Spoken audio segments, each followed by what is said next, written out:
What's up, everybody? Lane here, aka the UnJobbable one, back with another video, another review. And before we actually start this off, I just want to apologize for not doing the live stream this past Sunday for No Mercy.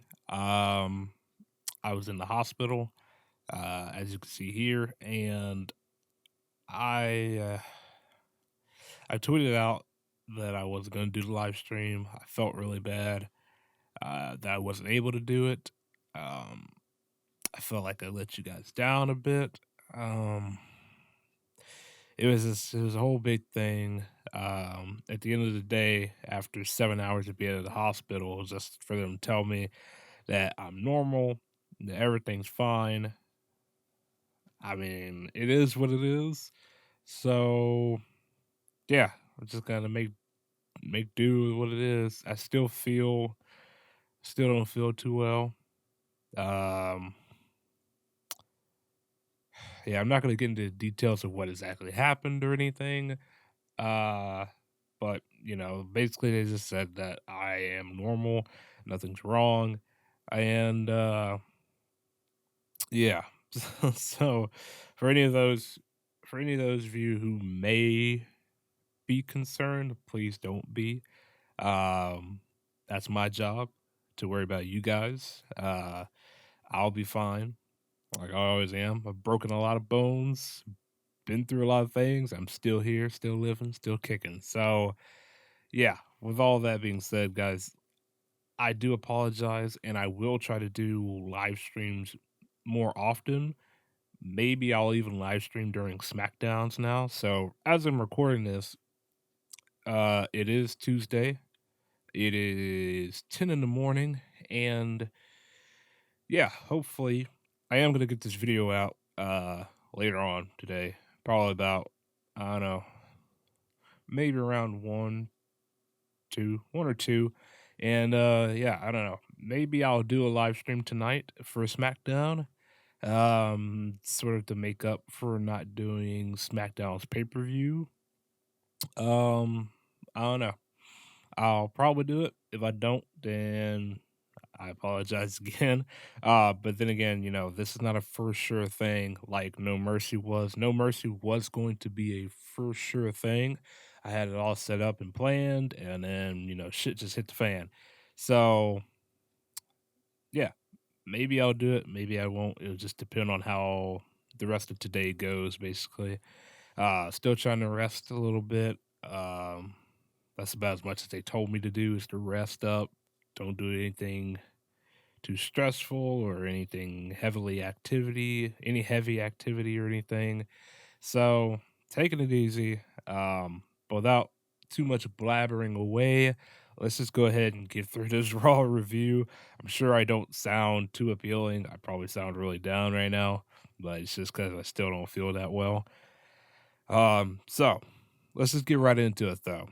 Be sure to leave a like if you do enjoy this video. Subscribe for more videos like this. I do reviews, recaps, whatever you want to call it. For Monday, I was about to say Monday Night Raw, but for Raw, SmackDown, and of course pay-per-views. And yeah, I'm still trying to figure out something between NXT and doing sort of news in wrestling sort of thing, wrestling news. Still trying to figure all that out because I want to have more content for you guys throughout the week rather than just, the Raw cap and Tuesday recap. I want to have more. Um, the booking stuff sort of takes a little while to do, like how to book Baron Corbin. That took a little while to think about. Even though I think I was doing it on the fly, I want to make it better, more enjoyable. So yeah, trying to work on that, and yeah, without going too much into this, let's just recap Raw. So show opens up with Sasha Banks delivering a promo. She basically says that she wants Charlotte in Hell in a Cell, and sure enough, Charlotte comes out, gets interrupted by Rusev, and yeah, so basically, it's already a for sure thing right there. But a little bit later on the night, McFoley says, "Hey, we're gonna grant you what you want." Hell in a Cell match between Charlotte and Sasha Banks. So basically, it was already confirmed by Sasha, anyways. Um, so then the three of them scrap. Charlotte and Sasha kick Rusev out the ring. Rusev gets in the ring. Obviously, he's not going to beat up on two women. So Roman Reigns comes out to a chorus of boos with his toy U.S. title belt. It looks like a toy on Roman. I don't know why. Maybe it's because he's so big, but like, I don't know. When Rusev had it, it looked great. Maybe they just need to bulk it up a bit. I don't know. Maybe they need to make it the same size as like the world title, um, or even the Intercontinental title, because I think even the IC title is a bit bigger than the US belt. I believe. Yeah, the US belt looks like a toy on Roman. Um, So yeah, Roman comes out. That sets up a tag match later on in the night. Sasha Banks, Roman Reigns versus Rusev and Charlotte for some reason. I did not understand because Charlotte kicked Rusev out of the ring. So why would she want to tag with him? I don't know. I don't know. So next up we had the New Day. I have here the New Day. They're good, but I'm bored of them. I mean, I honestly am. Like, I respect everything they do. I like their promos and everything, but as far as being entertaining to me, they're just not that anymore. It's too much of a good thing and it gets boring. So, I don't know, but they're still hot. And I thought it was fucking gross that Big E was pulling out cereal next to his sweaty balls and tossing them to the crowd. Gross. I would have not touched any of those bootios coming out. I would have been like, get that shit away from me, dude. Oh, so gross. So gross. um, so we had Cesaro versus Kofi Kingston. Kofi wins with a roll up. Funniest, the best thing about this match was Sheamus doing the Facebook Live during the match. I think it was Michael Cole who said it, that Sheamus was doing the Facebook Live during the match. I immediately jumped to Facebook. I just see Sheamus there eating some fucking popcorn and drinking some soda. Funny as fuck. Oh my goodness. If Sheamus was allowed to be charismatic and funny, it would be great. It would really be good because he's great. He really is. Um, so next up we had Bailey versus Cami Fields, I believe. AKA Jobber is what I have written here. Uh, so you already know who wins. Bailey wins. While she's leaving, she's about to go backstage. She gets attacked by Dana Brooke, and yeah, someone needs to tell Dana, you know, what to wear on a weekly basis because she either goes from great in ring gear to I'm developmental talent. It's just I don't know. Her wardrobe is all over the place. Um, Not good. Not good. Next we had Jericho backstage with R-Truth. It was a payday sponsorship thing, but it was very well done because R-Truth is funny. Jericho is obviously funny. They both seem to have really good chemistry, even though I don't remember ever seeing them together in any type of capacity whatsoever. But it was really well done. I didn't really mind it too much. I was like, "Oh, silly sponsorship advertisement thing here." Blah, blah, blah, I was like that. It was good. Um, so next match we had Gulak and Nice. I don't. Okay, I'm about to give out here because I don't like Gulak's gear or his lack of gear. He looks naked. Okay, I just got a message. He looks naked. Like he wears the tights. He doesn't have any elbow pads, any wrist tape. He doesn't wear any knee pads. It's just bare skin. He has tights and boots. He looks naked. He either looks naked or he looks like a stripper. I don't like it. I want to see more gear. I like I don't know. I don't know. I don't like it. I don't like it. It's not a good look. I know it's supposed to look like more of a technical old school wrestler type of look, I guess, but it just doesn't look good. You look naked. You look like jobber, developmental. It just I don't know. It doesn't transcend to me. So, but I love Tony Nese. Tony Nese is great. He's gonna be. I don't know if it's 100% sure if he's signed to Raw yet, but he needs to be because he's great. So yeah, we had Gulak and Nice versus Lince Dorado and Sin Cara, who has officially announced that he is in the cruiserweight division, which is good. Hopefully, we'll see something more out of Sin Cara, or that, or he's just gonna play the, you know, the sort of one of those foundations in the cruiserweight division that people know. Everyone knows Sin Cara. So, whenever he's in the match with someone, people are gonna be like, okay, yeah, Sin Cara, Sin Cara, Sin Cara. I don't know. Hopefully, I don't think he'll ever be a cruiserweight champion. Um, I don't know. I have no idea. Sin Cara's a very weird one. I don't know how I'd book Sin Cara to be a credible cruiserweight champion. Tell me in the comments below if you like Sin Cara, because I don't know. I think I liked him when he first came in. Then again, I think Rey Mysterio has sort of tainted masked wrestlers being in WWE. Because I think towards the end of his career, I don't know. I think people were just kind of tired of him. Maybe I'm not really sure because there was a certain point where I stopped watching wrestling, and I think I got back into wrestling almost right after he left. I think. I have no idea. And yeah, I don't know. Also, tell me below if you like Rey Mysterio.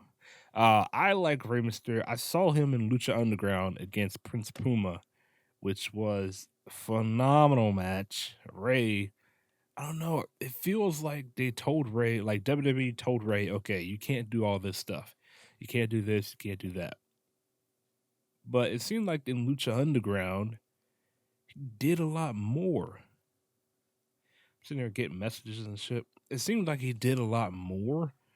I don't know if that's just me wishful thinking, but it seemed like he did a lot more.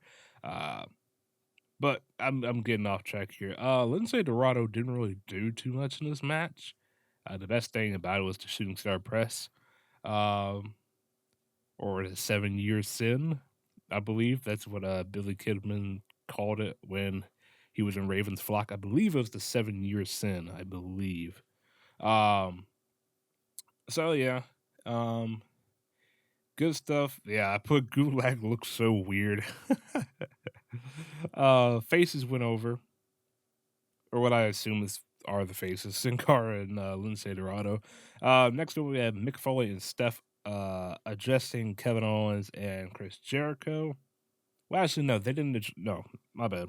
Rewind that. They were addressing all the Hell in a Cell matches, saying, okay, Sasha versus Charlotte's going to be Hell in a Cell.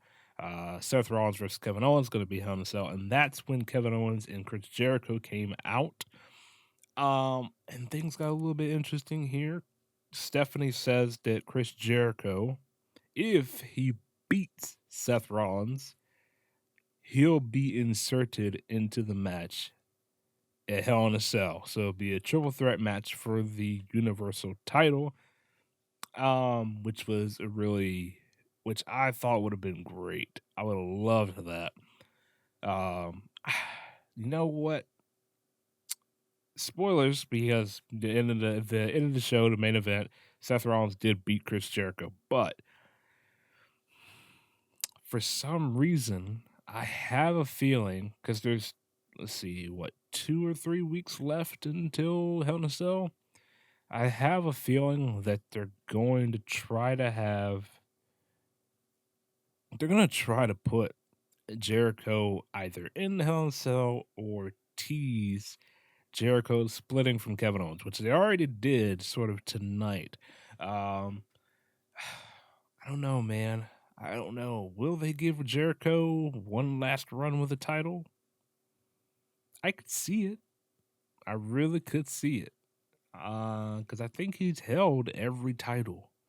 I think he has. See, he held the Intercontinental title, of course, the World title. He held the Tag Team titles.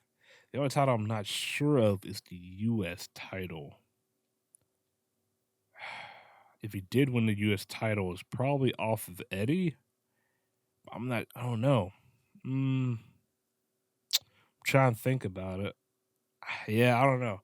I'm not 100% sure, but uh, if you know, let me know in the comments below. I believe he's held every title, so I guess if they wanted to make his record like really pristine and look really good, is if he won the Universal title, then he would have won every title pretty much. So I don't know. I would like for Jericho to have one last run. I really would. Okay, so okay, yeah. So next we had Curtis Axel and Bo Dallas. I think Bo Dallas finally has new gear. I'm not sure. Curtis Axel coming out to his rip on Mr. Perfect, the Mr. Perfect theme. I think I even said this a while back in a recap. I assumed that maybe they kept Curtis Axel off of TV after the draft because they wanted to re-debut him. And I thought it would have been great. I don't know. I'm not saying he needs to steal his father's gimmick or anything like that, but come out with, neon, basically. It doesn't have to be a neon singlet like his father wore, but just come out in like, some neon trunks or something. Or if he did come out in a neon singlet or something. Or, how about this? Maybe just a black singlet and neon and like neon writing, it says, like perfect runs in the family or something like that. Or just something along those lines. I feel, I know some people be like, Lane, but he's gonna be mooching off of his father's reputation and everything. You know, it's a funny fine line because in some cases you could say that Charlotte's doing the same thing. I mean, yeah, it's called the figure 8, but technically she used the figure 4. She has Rick's theme. She wears the robe like Ric Flair. I mean, technically she's mooching off Ric Flair. Um, so I don't know. Why can't Curtis do the same thing?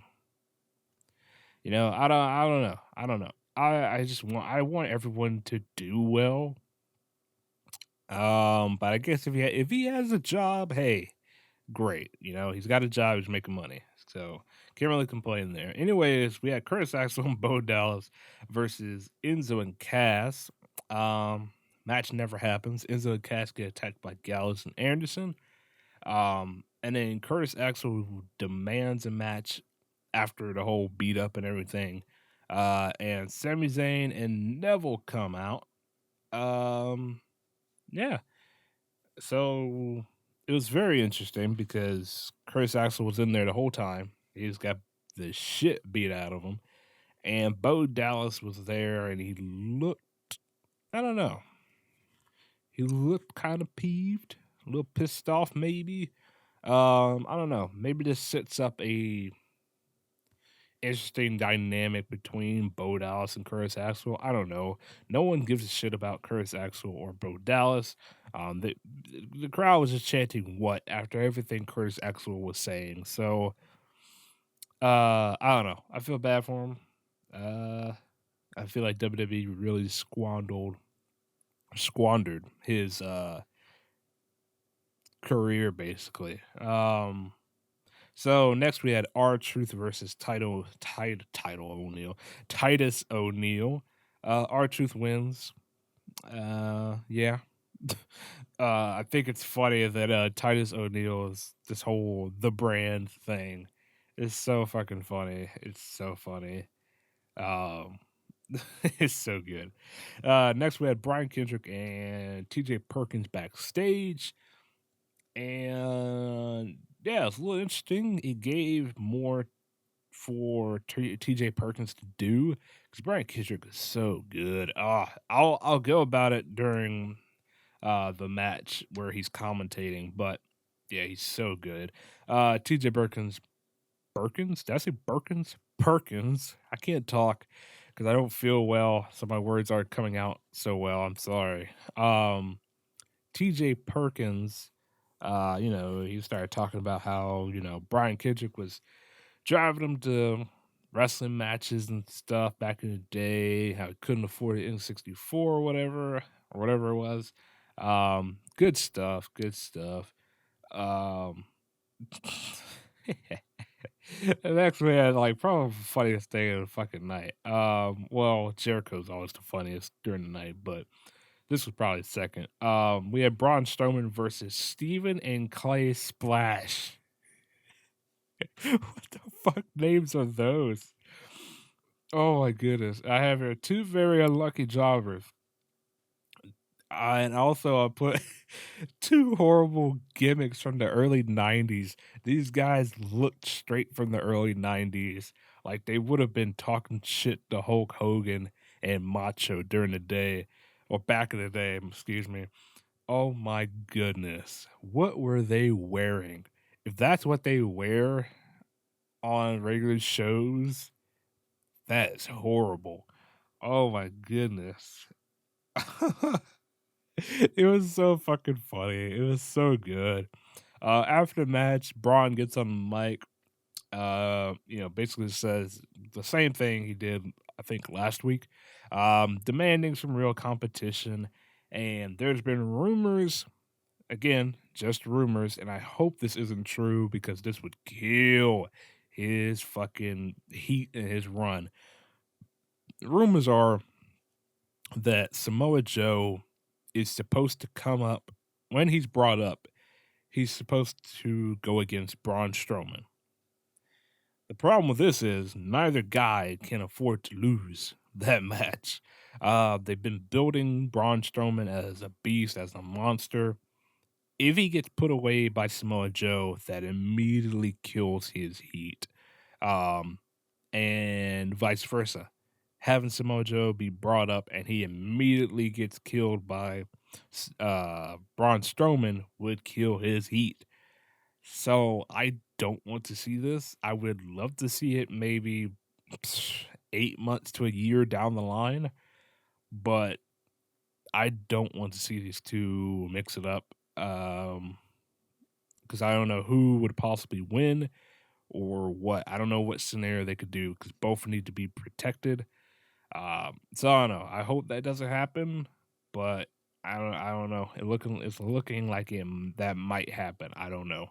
Um, so next we had Charlotte, Charlotte and Rusev versus Sasha and Roman.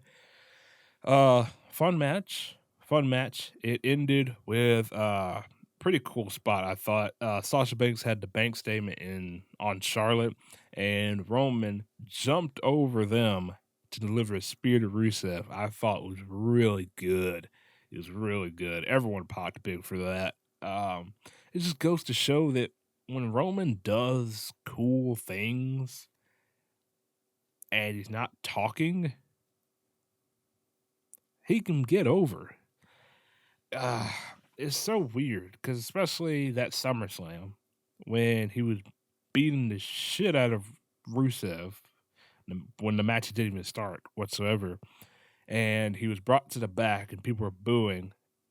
I believe people were chanting one more spear or something like that, or one more time or something like that.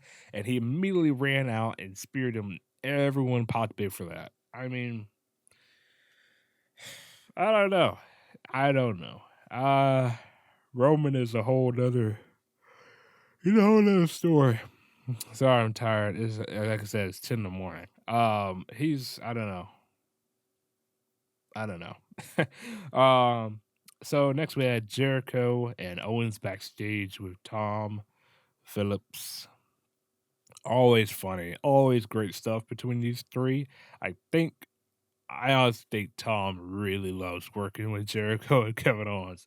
I think he does. I think he really does get enjoyment of what they can come up with and say to him. It's really good. So next, one of the biggest sort of things to come out of Raw last night. We had Paul Heyman talking about Brock and Goldberg. Again, this I believe confirms reports that Goldberg is going to have a match with Brock at Survivor Series. How good is it gonna be? I don't know. I don't think they'd bring in Goldberg to just get the shit beat out of him by Brock that easily. I do think it'll be a back and forth, because they're sort of been building it as icon versus icon, um, and they've already said, yeah, Goldberg's beat Brock once before, so I don't know. I'm looking forward to the match just because it's Goldberg. Um, and granted, I know Goldberg was not the best. He was not the best wrestler. But I was a kid when I was watching him. And I always thought he was awesome. And he probably has one of my favorite entrances ever. And I hope he has that entrance when they face off at Survivor Series. I hope they have security all around them and shit.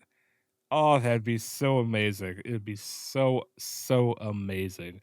Um, so yeah, for it's nostalgic, it's just nostalgia, some of that.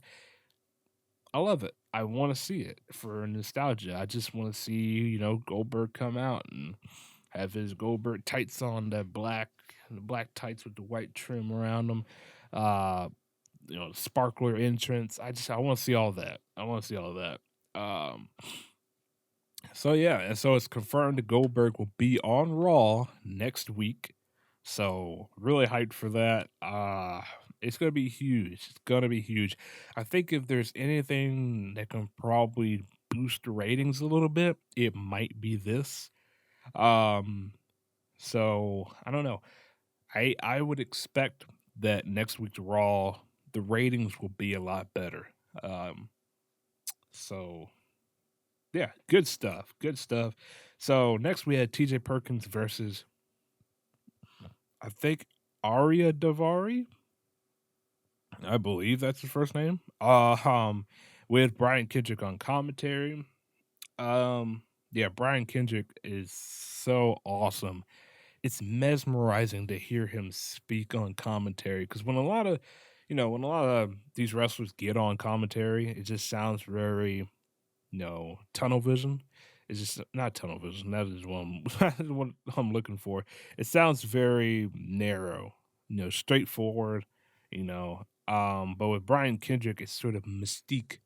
There's some mystery behind what he's saying. I even have right here, Brian Kendrick sounds like an RPG. Like, you play like an RPG game and it will give you like a still image of a character who comes out, and it will give you like the text of what they're saying, and there'll be like a voice actor reading text basically. That's what he sounded like. It was so awesome. It was incredible. It was so good. Um, so yeah, they're great. They're great. Then we had Stephanie and Jericho talking backstage.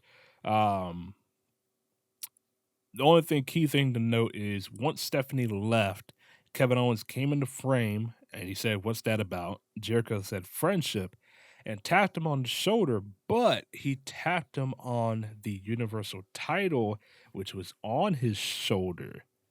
And Jericho, I mean, no, and Owens acknowledged this by looking at the belt like, what? It was very well done. Jericho obviously teasing that he does want that belt. So man, really good stuff. So then we had the main event, Jericho versus Seth Rollins. Again, good match. It felt a little sloppy here and there, but overall good match. Rollins goes over. And yeah, that concludes sort of the whole episode of Raw this week. I'm stretching here. Oh my goodness. um, so yeah, the biggest thing about Raw, honestly, was Goldberg. You definitely felt all 3 hours of Raw this week. Looking forward to SmackDown tonight. And hopefully I live stream tonight. Fingers crossed. If I do, obviously I'll tweet it out. So be sure to follow me on Twitter so that you get notified of me doing the live stream. Also, subscribe and hit that notifications little button for the channel so you get notified when I'm live streaming or when I've uploaded a video. Um, all that good stuff. And yeah, I think that's everything. So with all that being said, guys, don't worry about me. I'll be fine. Just resting up. And yeah, hope you all have a gorgeous day, a safe day, and I'll see you all right back here in the next video.